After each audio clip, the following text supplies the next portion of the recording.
Polícia apresenta suspeito de participar de latrocínio contra motorista do Uber no início de março. Segundo eles queriam o veículo para ir numa festa no dia seguinte, em Senador Canedo, e depois eles iriam abandonar o veículo. Assaltantes invadem escola e fazem arrastão em Aparecida de Goiânia. E abordaram os professores na porta das salas, 2 salas de aula. Servidores do Estado protestam contra a proposta do governo que limita os gastos públicos. Pacientes reclamam da demora no atendimento nas unidades de emergência da capital. E veja também, o Hospital Materno Infantil autoriza a reabertura de leitos que estavam bloqueados há 10 dias. O TBC Notícias já está no ar.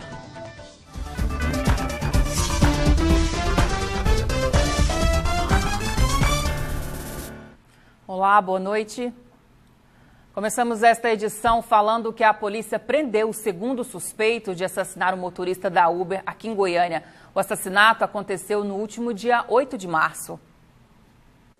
Carlos Camezino Santos de Lima, de 18 anos, é suspeito de ter matado o motorista da Uber Antônio Paulo Oliveira da Silva, de 36 anos. Segundo a delegada, Carlos contou com a ajuda deste menor para roubar e depois matar a vítima a facadas. No dia do crime, Antônio foi amarrado e amordaçado, depois obrigado a seguir com os assaltantes até uma estrada de terra no setor Aruanã Parque, em Goiânia. Os dois estavam portando arma branca, perceberam que a vítima estava numa situação vulnerável na praça universitária, estava dentro do carro primeiramente contando o dinheiro, depois abriu o porta-malas, começou a mexer ali no porta-malas, foi quando então os autores se aproximaram, abordaram a vítima, deram voz de assalto, obrigaram ele a entrar dentro do veículo, amarraram as mãos das vítimas. Segundo eles queriam o veículo para ir numa festa no dia seguinte, em Senador Canedo, e depois eles iriam abandonar o veículo. Também se interessaram, lógico, pelo dinheiro, que eles viram a vítima ali contando, que era uma quantia de R$100, que segundo eles foi dividida entre ambos. Carlos, que tem passagem na polícia por roubo e receptação, foi preso em Senador Canedo. No último sábado, um policial nosso, uma paisana de folga, estava transitando nas ruas e deparou com esse indivíduo suspeito de ter cometido esse crime, né? Ele conseguiu visualizar, fez a perseguição, porque ele empreendeu fuga, né? E em determinado local, o veículo que ele estava, ele não soube manobrar e acabou apagando, né? E daí o policial deu voz de prisão. Na delegacia, o suspeito confessou o crime, mas negou que tinha intenção de matar a vítima. Ninguém sabia que ele era Uber, não. Nós estávamos andando lá, caçando uma vítima lá e encontrou ele lá. Eu participei do crime, sim, mas minha intenção não era de matar, não. Mas a gente só mata quando desacredita e reage, entendeu? No dia da prisão, Carlos confessou ainda um outro assassinato. Na época, ele tinha 14 anos. O motivo do crime teria sido tráfico de drogas. Ele contou que se utilizou de um revólver calibre 38, de propriedade dele à época, desferiu 6 tiros, descarregou o revólver no rosto e no peito da vítima. Segundo ele, porque esse indivíduo, a vítima, era traficante e estaria suspeitando de que ele, o Carlos, estivesse também praticando tráfico e atrapalhando as atividades dele na região. Carlos Camezino Santos vai responder por latrocínio, o roubo seguido de morte. E ainda falando em violência, estudantes e professores de uma escola no setor dos Afonsos, em Aparecida, foram surpreendidos com um arrastão. 5 bandidos entraram no colégio e fizeram um verdadeiro limpa. Foi a primeira vez que houve um arrastão no Colégio Estadual Deputado José Alves de Assis, no setor dos Afonsos, em Aparecida. A diretora contou que os profissionais e alunos da escola ficaram em choque com a ação dos 5 homens, sendo que um deles estava armado na escola às 8h50 da noite desta segunda-feira. Nós fomos surpreendidos, por pessoas estranhas que pularam o muro e abordaram os professores na porta das salas, 2 salas de aula, e tiraram os pertences dos professores e em seguida visitaram carteira por carteira, saqueando os alunos, recolhendo seus pertences, celulares, dinheiro, bonés, tênis. O arrastão aconteceu justamente no momento em que a escola passa por reformas para dar mais tranquilidade e segurança, tanto para os alunos como para os profissionais que trabalham aqui. Esse muro aqui do lado já passou por uma reforma, ele está mais alto, só que os bandidos acabaram entrando pelo muro que está mais baixo, o que ainda não foi reformado, e foi por aqui que eles tiveram acesso às salas de aulas. Segundo a diretora da escola, o colégio tem vigia à noite, mas ele estava na portaria enquanto os bandidos entraram pelos fundos. E a polícia veio imediato. Porém, eles, numa ação rápida, já tinham feito o retorno pelo mesmo lugar que eles entraram, né? E a gente fez o registro e tivemos aí o apoio da SEDUS, que está, né, tomando todas as providências que necessitam, né, para resguardar a integridade dos nossos alunos, para resguardar a integridade dos nossos colegas de trabalho. Em nota, a Secretaria de Educação informa que já solicitou à Secretaria de Segurança Pública o reforço no policiamento da região e ressalta que o arrastão não é um fato isolado, mas um reflexo da violência que ocorre em todo o país. Agora a gente vai falar mais uma vez da falta de médico nos CAIS aqui da capital. Os pacientes continuam reclamando da demora no atendimento. No mural do CAIS estavam os nomes dos médicos plantonistas escalados para esta terça-feira. Segundo a diretora da unidade, que não quis gravar entrevista, o atendimento estava normal e apenas uma médica não compareceu ao trabalho por problemas de saúde. Na sala de espera, apesar do funcionamento ser considerado normal pela direção da unidade, os pacientes reclamavam do atendimento. Desde ontem eu estou com a dor. Como houve as reportagens falando dos médicos, não procurei. Hoje eu vim, parece que aqui era o único CAIS que estava tendo médico. Vim, na hora que eu cheguei, avisaram que o médico não tinha chegado na troca do plantão. E algumas pessoas estavam esperando na fila, que não tinha feito a ficha ainda, para poder esperar um médico, né? Aqui a condição aqui é precária e os médicos, eles chegam, olham e falam, não, vamos resolver, e não resolve nada. A gente não sabe se tem médico ou se não tem ainda. Aqui no CAIS Novo Mundo a situação é ainda pior. Muitos pacientes aguardam por atendimento, mas hoje apenas um médico clínico geral veio trabalhar. E ele vai ter que atender todas essas pessoas. Já o atendimento infantil está suspenso, porque não tem pediatra no plantão. Dona Dolvina foi até o CAIS procurar atendimento para as duas netas, mas recebeu a notícia de que não tinha médico. O que eu vou fazer? Chegar em casa, fazer um soro caseiro e dar, porque nem soro parece que não tem aqui. O atendimento nas unidades de saúde de Goiânia, que já era muito criticado pelos pacientes, ficou ainda mais precário depois que os médicos prestadores de serviço do município resolveram parar de trabalhar em protesto às novas regras de contratação impostas pela Secretaria Municipal de Saúde. Uma das mudanças previstas no edital publicado pela Prefeitura é a forma de remuneração do médico temporário. Agora, o profissional vai receber de acordo com as horas trabalhadas. Em nota, a Secretaria Municipal de Saúde afirma que 20 médicos faltaram hoje aos plantões das unidades de urgência de Goiânia. A Secretaria reforça que o contrato de todos eles está vigente e as devidas providências vão ser tomadas. Depois do intervalo, você vai ver agentes de combate à dengue visitam bairros de Aparecida e veja também a previsão do tempo para os próximos dias em Goiás. O TBC Notícias volta já.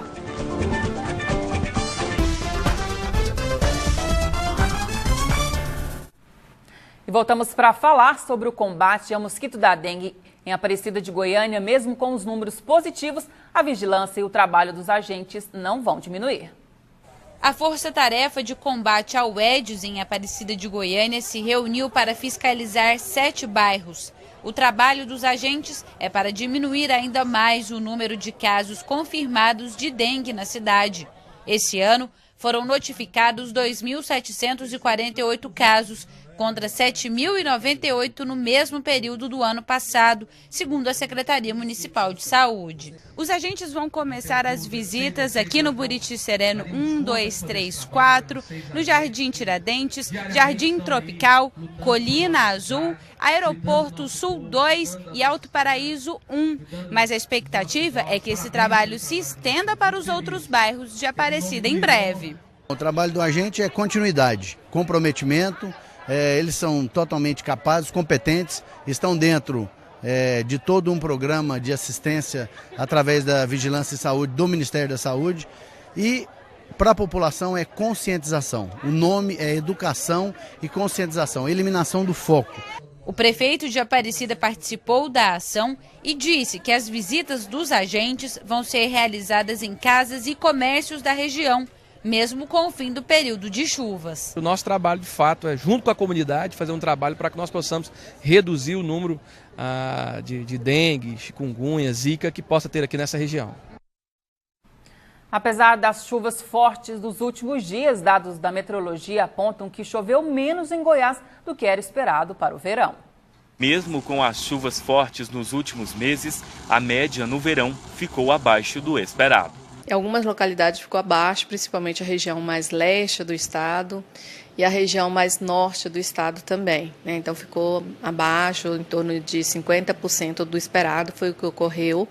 Para essa região região de Goiânia, por exemplo, ficou em torno aí de 70%, né, do esperado, e a região mais sul ficou 80%. Então houve uma variação dentro do estado, não foi por igual. A transição do período chuvoso para o início da seca começa no mês de abril. Segundo o Instituto Nacional de Meteorologia em Goiás, na segunda quinzena do mês que vem, a umidade do ar já deve cair. A segunda quinzena de abril já começa mesmo a parte de estiagem, começa a estiar. Mês de maio já tem pouca chuva, aqui para Goiânia esperado 35 milímetros, mês de junho aí já é 10 milímetros, então já vai começando a diminuir essas chuvas. Em termos de chuva não é esperado mesmo, que nós entramos no nosso período seco. O outono é a transição do período chuvoso para o período seco, então já temos uma característica ainda no início com chuva e depois seca. Nas ruas da capital, o goianiense já se prepara para a chegada do tempo seco. E a gente tem que passar a tomar mais água, né? Sim, evitar a hora de sol muito forte, né? Tem que tomar as precauções, cuidado, né? Passar um creme, tomar bastante água e a preocupação com as crianças, né, cara? Com a gente também, né? Porque o sol vem forte. O calor é demais, tem que se cuidar muito. E agora confira no mapa os detalhes da previsão do tempo para amanhã em todo o estado. Tempo instável com pancadas de chuva a qualquer hora em Goiás e no Distrito Federal. No centro do estado faz sol entre nuvens com chuva isolada entre o final da tarde e a noite. No norte de Goiás, a mínima fica em 20 e a máxima em 30 graus em Mutunópolis. No sul, em Caldas Novas, a máxima não ultrapassa os 29 graus. Na cidade de Itarumã, no sudoeste, as temperaturas variam de 20 a 31. No centro-oeste, em Pilar de Goiás, máxima de 30 graus. Em Buritinópolis, no leste, as temperaturas ficam entre 18 e 29 graus. Em Goiânia, tempo nublado encoberto, com pancadas de chuva e trovoadas isoladas. Mínima de 20 e máxima de 29. A umidade relativa do ar varia de 95% a 50%. Você vai conhecer agora a história do Ivan, que teve parte da perna amputada e por isso foi obrigado a abandonar a carreira de caminhoneiro. Depois de 10 anos, mesmo com a deficiência física, ele realizou o sonho de voltar a trabalhar com o caminhão dele. Acompanhe essa história. Depois de 10 anos, Ivan vai poder voltar a trabalhar como caminhoneiro. Ele é o primeiro condutor portador de necessidades especiais a conseguir a habilitação categoria E no Detran do Estado. O processo foi iniciado em janeiro e Ivan foi aprovado sem nenhuma falta. Ele teve parte da perna esquerda amputada por causa de um acidente e precisou deixar de lado a profissão de motorista.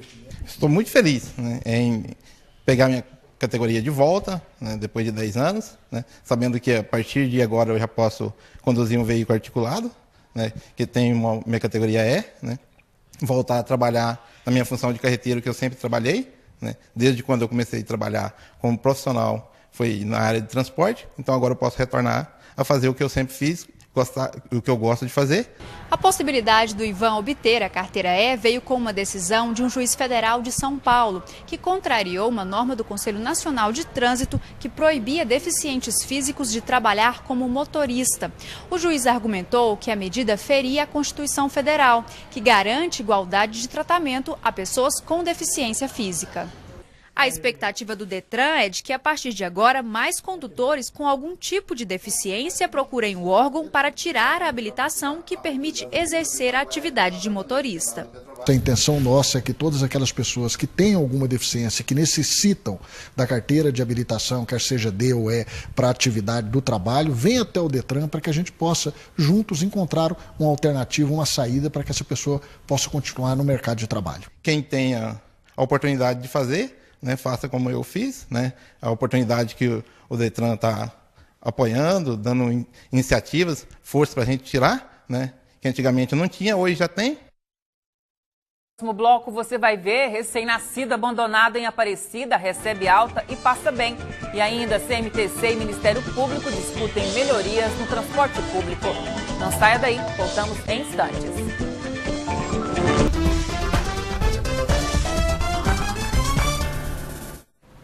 Passa bem o recém-nascido que foi encontrado em um lote baldio em Aparecida de Goiânia. Ele já está em um abrigo, porém a mãe ainda não foi encontrada. A Polícia Civil investiga o caso. O bebê, achado em um lote baldio no fim de semana, já está em um abrigo para menores. A conselheira tutelar, que acompanha o caso, disse que Guilherme, nome que a criança recebeu de uma enfermeira na maternidade, está saudável e passa bem. O bebê está bem, tá? Já recebeu alta hospitalar. Já está abrigado aos cuidados do município e do Juizado da Infância e Juventude. Está bem tranquilo, está bonzinho. O recém-nascido vai ficar no abrigo por tempo indeterminado, até que alguém da família procure por ele ou que o juiz decida que o menino pode ser adotado. Ele está aos cuidados do Juizado da Infância e Juventude e se não aparecer nenhum parente, nenhum familiar, essa criança vai realmente para a adoção, né? É feito todo um trâmite, todo um processo, né, no Juizado da Infância e Juventude. O bebê foi encontrado na manhã de domingo no Parque Veiga Jardim, em Aparecida de Goiânia, por um pedreiro que chegava para trabalhar. Ele estava em uma caixa de papelão, ainda envolto na placenta e com cordão umbilical. A Polícia Civil está investigando o caso, mas até agora nem a mãe ou algum familiar da criança foram encontrados. A conselheira tutelar explica que a mãe da criança cometeu o crime de abandono de incapaz, mas que ainda assim pode procurar pelo filho. Abandono de incapaz é crime, sim, né? Se ela aparecer, realmente ela vai responder por abandono de incapaz, mas isso não tira dela a possibilidade de ser mãe, mas ela precisa aparecer, né, o mais rápido possível, porque senão, infelizmente, vai haver a destituição familiar e ela vai deixar realmente de ter o poder familiar sobre esse bebê. E voltando a falar de saúde, o Hospital Materno Infantil já autorizou a abertura dos leitos que estavam bloqueados há 10 dias. Porém, continua a investigação para descobrir as causas da contaminação. Depois de ficar por 10 dias sem receber novos pacientes, a unidade de cuidados intermediários neonatal do Hospital Materno Infantil foi reaberta e já pode receber novos pacientes. A gente liberou a ala, né, a nossa UCIM, após recebermos o resultado de todos os exames negativos para a bactéria KPC. Então, a partir do momento que nós tivemos a certeza que todos os bebês que ali estavam livres da bactéria, a nossa Comissão de Controle de Infecção, que é a nossa CCIH, liberou o espaço para novas admissões. A unidade neonatal, que possui 22 leitos, foi isolada no dia 17 de março, depois que 2 bebês morreram por uma infecção causada por uma superbactéria. A investigação para descobrir as causas dessa contaminação continua. Sem dúvida, a gente precisa ter muita cautela e evitar uma superlotação das unidades, porque uma superlotação pode implicar em quebra de barreiras. e isso pode trazer um prejuízo à segurança do paciente também. O Hospital Materno Infantil informou ainda que dos 24 pacientes que estavam internados na semana em que foi feito o bloqueio por conta da suspeita dos bebês estarem infectados com a superbactéria KPC, 10 já receberam alta e os outros 14 continuam internados. O hospital também reforçou as medidas de segurança para evitar novos casos de infecção. Todos os cuidados estão mantidos, certo? Só que nós precisamos, para garantir, né, que não ocorra novamente superlotação no espaço, nós precisamos que todos os atores da rede trabalhem de forma eficiente, né, para garantir realmente que o Hospital Materno Infantil ele exerça o seu papel dentro da rede de assistência da mulher e da criança. Com relação aos equipamentos e à estrutura do hospital, a diretora disse que já foram feitas reformas e adequações e que ainda este ano deve acontecer uma nova reforma. Onde será reformado CME, lavanderia, UTI materna e centro cirúrgico também, tudo isso por etapas. Então, aos poucos, nós vamos sim conseguir reformar todo o Hospital Materno Infantil. E nesta tarde aconteceu mais uma sessão na Assembleia Legislativa sobre a PEC dos gastos. Hoje, muitos servidores públicos acompanharam as discussões com os ânimos exaltados. A sessão desta terça-feira foi marcada por muito tumulto. Servidores públicos lotaram as galerias e protestaram contra a proposta do governo estadual que limita os gastos públicos.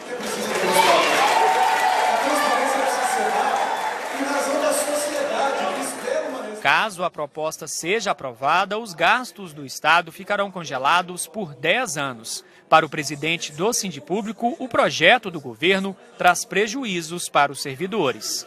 O que nós percebemos é que vem algo de mal e depois vem algo de bem só para beneficiar alguns e prejudica a maioria dos servidores públicos de Goiás. Nós vamos continuar fazendo pressão, acompanhando todos os dias a Assembleia, nós não vamos dormir com relação a isso, pressionar nas redes sociais e estamos fazendo uma articulação com os deputados estaduais e deputados federais e com toda a base do governador. O relator do projeto é o deputado Gustavo Seba, do PSDB. Ele afirma que vai abrir espaço para que as mudanças sejam discutidas com os servidores. Estou à disposição para realizar audiências, para receber, na verdade, representantes dos servidores das demais classes que tiverem interesse, para escutar as demandas e para transmitir essas demandas também junto ao líder do governo, para que ele possa negociar isso com o governo. E eu, enquanto relator, quero tentar essa conciliação. A oposição criticou a proposta em plenário. O líder do PMDB afirmou que o governo do estado criou 800 novos cargos comissionados, o que, segundo ele, contraria o discurso de corte de gastos. E, ao mesmo tempo que o governo acaba com a database dos servidores, retira quinquênio dos servidores, mas cria 800 novos cargos de uma maneira sorrateira, mesquinha e ainda mais a vício de origem. O líder do governo não tem prerrogativa para apresentar emendas, recriando ou criando cargos no parlamento aqui. Nós vamos entrar com a representação no Ministério Público e também com a ação civil pública na Justiça, pedindo a tutela antecipada, quer dizer, uma liminar para pôr fim. Para a base governista, a PEC é necessária para manter o controle dos gastos públicos e os cargos comissionados estão sendo criados para atender a demanda de vários órgãos do Estado. Foram cargos que foram extintos e estão fazendo falta. São os Ciretrans que estão fechados, o VaptVupt que não está funcionando da forma legal. Então são várias atividades, a Agrodefesa que ficou sem cargos, a Emater que perdeu os cargos. Então são cargos para poder manter a estrutura do Estado que possa prestar o serviço da melhor forma possível. Uma reunião entre a CMTC e o Ministério Público discutiu melhorias para o transporte coletivo da região metropolitana da capital. E ficou definido que antes de aumentar o preço da tarifa, o serviço precisa ser oferecido com melhor qualidade. A passagem de ônibus não deve subir antes que as empresas se comprometam a melhorar o serviço. Foi o que disse a promotora de justiça da área do patrimônio público depois de reunião com o representante da Companhia Metropolitana de Transporte Coletivo. Da superlotação, da renovação de frota, do incremento de frota. A promotora afirmou que pretende se reunir novamente com representantes da Prefeitura e das empresas de ônibus.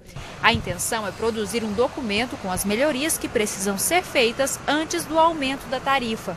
Um dos principais problemas apontados pelo Ministério Público é a superlotação nos horários de pico. A questão da superlotação é uma das questões que realmente preocupam e que constrange muito o usuário, que até que se tome uma decisão, as tarifas vão ficar como estão.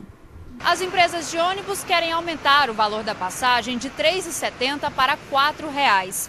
Quem depende do transporte público acha que o preço não condiz com a realidade do serviço. São poucos os ônibus que a gente temos para trabalhar, né? Às vezes a gente vem pendurado no ônibus porque não tem espaço para a gente entrar, né? Então, assim, eu acho muito injusto, muito caro mesmo. A população vem reclamando bastante dos ônibus, porque os ônibus são poucos, a quantidade, e não tem aquela organização dentro dos terminais. Se melhorasse, tudo bem, mas não melhora, só promessa e não faz nada. Então é isso que o pessoal fica todo mundo revoltado. O aumento da passagem depende de aprovação na Câmara Deliberativa de Transporte Público. Por meio de nota, o prefeito de Aparecida de Goiânia, que é o atual presidente da Câmara, disse que ainda não recebeu o estudo técnico que prevê o reajuste da tarifa e que a reunião para decidir sobre o aumento ainda não tem data para acontecer. E por hoje é só, o TBC Notícias de hoje fica por aqui. Boa noite para você.